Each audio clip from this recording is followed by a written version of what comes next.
Hello cuties, welcome to my new blog. তো জানো তো, সাডেন প্ল্যানিংসগুলো না বেস্ট হয়।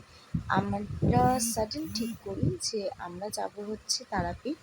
দেন এই যে আমরা চলে এসেছি রামপুরহাট স্টেশনে, ঠিক রাত 2:30 বাজে তখন। আমরা তৎকালীন টিকিট পাইনি, দ্যাটস ওয়াই জেনারেলে এসেছিলাম। একটু ভিড় ছিল, কষ্ট করে আসতে হয়েছে, বাট ইটস ওকে। এইটা রামপুরহাট স্টেশন। আপাতত বসে আছি, মা চা খাচ্ছে, দেন আমরা হোটেলে যাব।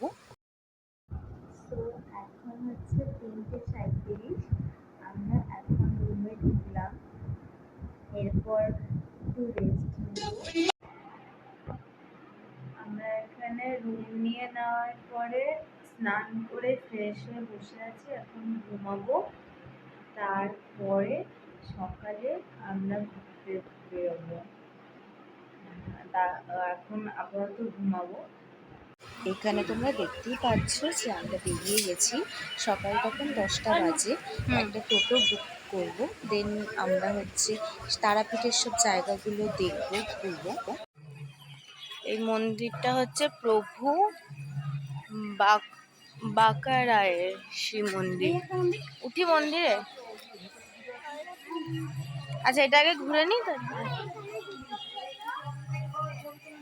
তো কিউটিস, ভেরি আনফর্চুনেটলি কোথাও কোনো ছবি তুলতে দিচ্ছিল না।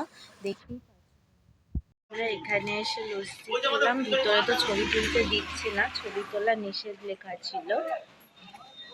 এখানে এসে লস্যি খেলাম, এবার আবার পরের রেসিতে যাব। এ দেখো, এটা হচ্ছে ইসকন মায়াপুরের মন্দিরের মতো এটা। এখানেও ভিতরে ছবি তুলতে দেবে না, তো আমি ওই জন্য বাইরে থেকেই দেখানোর চেষ্টা করছি। হোপ তোমরা দেখতে পারছো। দেন এটা হচ্ছে জলের তলায় মন্দির, ওই যে ফুলটা আছে না, ওইটাই আর কি নিচে মন্দিরটা রয়েছে। তারপর এই যে এটাও বেশ সুন্দর, আমি জায়গাটার নাম জানি না, কিন্তু জায়গাটা বেশ সুন্দর ছিল, খুব ভালো লাগছিল ঘুরে এখানে। কোনো জায়গাতেই যদিও বা ভিতরে ছবি তুলতে দিচ্ছে না, তাই জন্য আমি বাইরেটাই চেষ্টা করছি দেখানোর। তো জায়গাটা কিন্তু খুব সুন্দর লাগছিল বেশ। এই যে ভিতরটা দেখো, সারাউন্ডিংসগুলো বেশ সুন্দর। এই যে গাছপালা সবুজে ঘেরা আর কি। দেন এইখানে ওই বাদুড় আছে, এখানে অনেকগুলো মানে দেখা যাচ্ছে কিনা বুঝতে পারছি না। তারপর এই যে এই মন্দির, এটা হচ্ছে বামাখ্যাপার জন্মস্থান। এখানে আমরা এসেছিলাম, এখানেও ওই যে ছবি তুলতে বারণ করছে।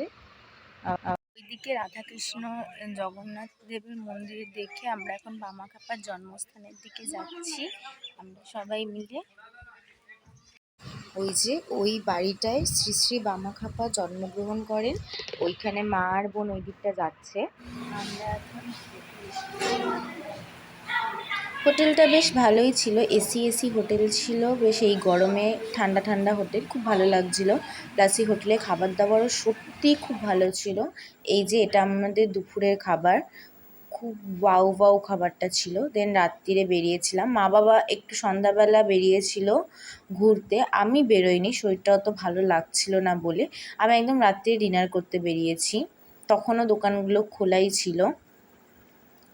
তারপর এইটা হচ্ছে কাকাতুয়া আচারের দোকান, এখানে একটা কাকাতুয়া আছে, বেশ কিউট কাকাতুয়াটা। আর এই আচারের দোকানে সমস্ত ভ্যারাইটিস রকমের আচার পাওয়া যায়, আমরাও আচার নিয়েছিলাম এখান থেকে। এই যে কত ভ্যারাইটিস রকমের আচার। দেন আমরা এই যে ডিনার করতে একই হোটেলে এসেছিলাম। আজকের জন্য এইটুকুই, বাই বাই, দেখা হচ্ছে পরের ব্লগে।